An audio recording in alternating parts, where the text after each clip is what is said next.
Hey guys, this is Jacolia of Jacolia Gems. Thank you for once again coming back to view my channel. If you happen to be new here, I do hope that you hear something on today that would persuade you to becoming a subscriber. To my returning family, welcome back home, you guys. Now you already know the drill. Go ahead and do me a big favor. Like this video, comment down below, and share it to your social media platforms. So with that being said, I'm going to continue to delve into my Choctaw ancestry, being labeled an Afro-American, as well as the Israelite camp doctrine that Native Americans are Israelite, as well as the Negro Only doctrine. Now, I'm sure that I'm going to come back very in depth and do a nice video with scripture, immigration, migration, maps, linguistics, so on and so forth to prove everything that it is that I said, coupled with a gang of sources. For now, follow me if you please. Now, for those of you who are not aware, in the Hebrew Israelite, which is a term that needs to be used, and a lot of people feel as if saying a Hebrew Israelite begins to cancel out one another. But when you begin to look into the fact that you can be a Hebrew but not be an Israelite, you can be a Hebrew, be an Edomite, be a Midianite, be an Ammonite, be a Moabite. You guys get it. Hebrews can apply to Hebraic people who came out of Abram. Now, when you look at the Israelites, it's because of their predecessor being Jacob, Israel, in the Bible through the seed line of Isaac. So when we begin to look into some of the so-called camp doctrine now, these are basically the churches, some of the congregation in the Hebrew Israelite community. A majority of them teach that Esau is the white man, and that's not what this video is about. But they also teach that Native Americans are Israelites, that Spaniards are Israelites, but majority of them also teach that West Africans and all Africans are Hamites, and that's totally false. And I also want to say that majority of Native Americans are not Israelites.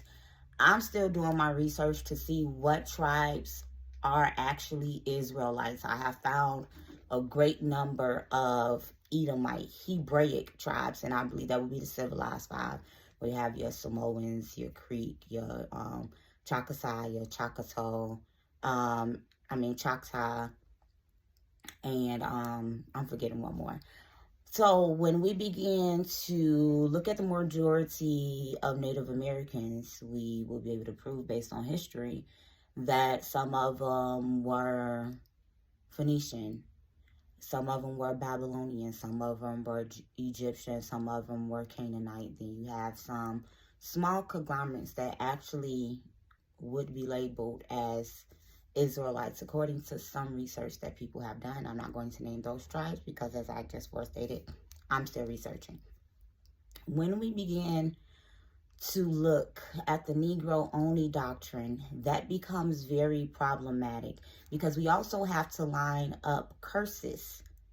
And we also have to realize that Israelites are not the only ones that were affected by the transatlantic slave trade, the Indian Ocean slave trade, or any of these things. You have to begin to recognize that Hamitic people, as well as Hebrew Edomites, and indentured servants were in some of these trades as well.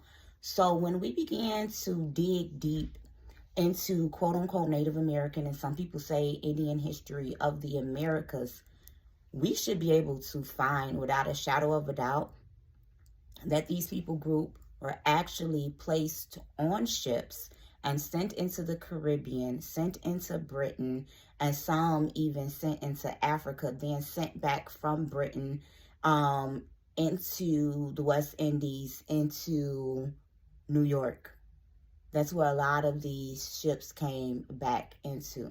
So this was not just trades from West African Israelites. These was a trades from Hebraic Native Americans, whom some happen to be Israelites and some happen to be Edomites.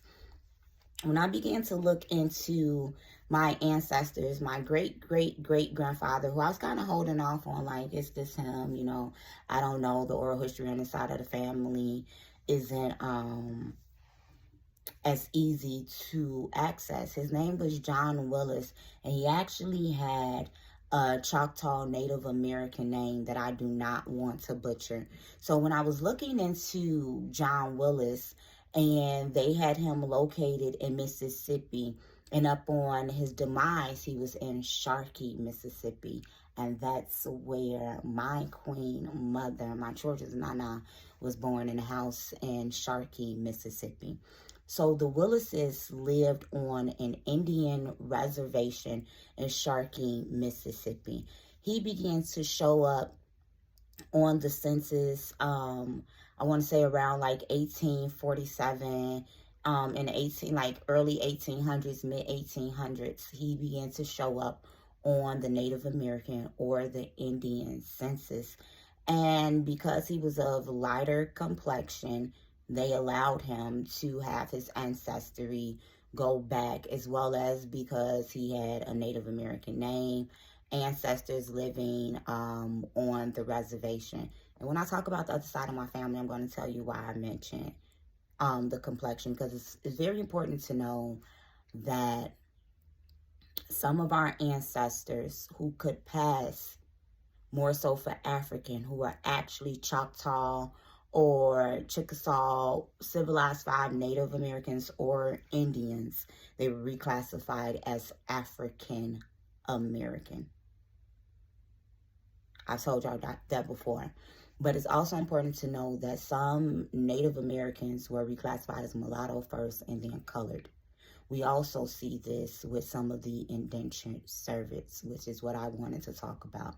My great-great-great-grandfather, John Willis, was also found to be on a ship that came over here from England before he got to Mississippi.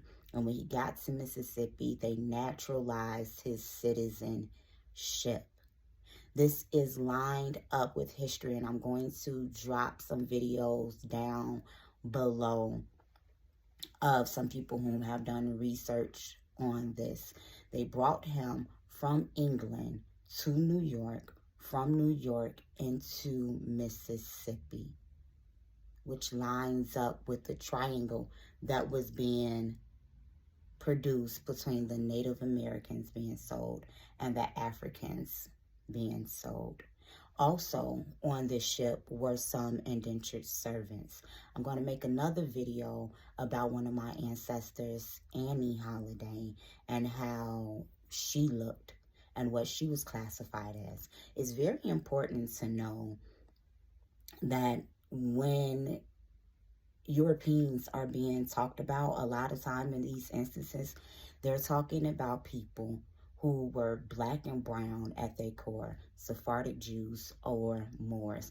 This is why, it's that lady named Jane Elliott, can't remember, she said that she's a Moor. I believe she said that. I do know for a fact there is an older woman that is white, looks European, who said that she's a Moor, and some people kind of look and wonder how. And it's because Sephardic Jews and Moors, when they went over into Spain, when they went over to Eurasia, and they began to reproduce with those people of those phenotypes and those genotypes, then the bloodline begins to water down. So when they began to talk about swarthy Europeans, they are talking about Sephardic Jews and Moors, and these are the same people who would end up becoming indentured servants or prisons on the boats that our ancestors came on. So when you see these farmers, and when you see these slaves, and you see these black Irish people that's being talked about who worked the same plantations, it's because this is just a whole Hebraic pot going on. So, have you done any studying, and have you done any research to see what your ancestors had on the inside of their bloodline and passed on to you. There is so much more than meets the eye, and information is out there and it's readily accessible. You just may have to pay a little bit of money for it, because the oral tradition is sitting right there. So if you have been called African American, I just suggest that you look into your ancestors and see, were most of them slaves? Were they freed men and free women? Were they farmers? Were they actually from Africa, or were they native to this land? Or can two things be true at one time? This is Jacolia of Jacolia Gems. Thank you for once again coming back to view my channel. Like, comment down below, and subscribe. Food for thought.